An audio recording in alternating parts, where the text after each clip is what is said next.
এগুলো দেখে কি বুঝতে পারছো এগুলো আসলে কি? ওয়েট বলছি। অন্যরকম একটি ভিডিও নিয়ে hello everyone, welcome back to my channel.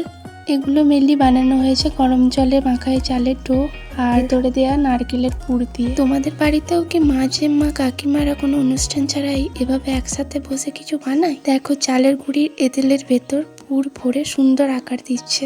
দেখে অনেকটা মোমোর মতো মনে হচ্ছে না? হাতে বানানো হচ্ছে বলে ভেবো না যে অপরিষ্কার ভাবে হচ্ছে, পরিষ্কার হাতেই বানানো হচ্ছে হাইজিন মেনটেন করে। দেখতে দেখতে আবারও একটি বানানো হয়ে গেল।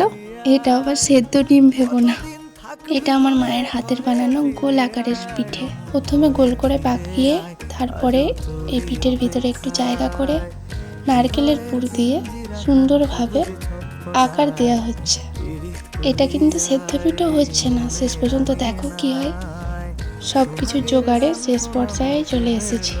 চালের গুঁড়ির ডোটা থেকে এভাবে নিয়ে কি বানানো হচ্ছে বলতে পারছি না আমি। মাটির উনানে বানানো পিঠে খেয়েছো? দেখো আজকে কিন্তু মাটির উনানেই বানানো হচ্ছে। নারকেল কোড়া, চিনি এবং হাতে বানানো সমস্ত কিছুই পরপর দুধের মধ্যে দিয়ে দুধের মধ্যে ফোটানো। আবারও আমি ভিডিও শট নিতে ভুলে গেছি। আর দেখো এখানে বানানো কমপ্লিট হতে চললো। যতক্ষণ না দুধটা ঘন হচ্ছে ততক্ষণ সমস্ত কিছু দিয়ে খুন্তিটা এভাবে নাড়িয়ে যেতে হচ্ছিল। প্রায় হয়েই এসেছে।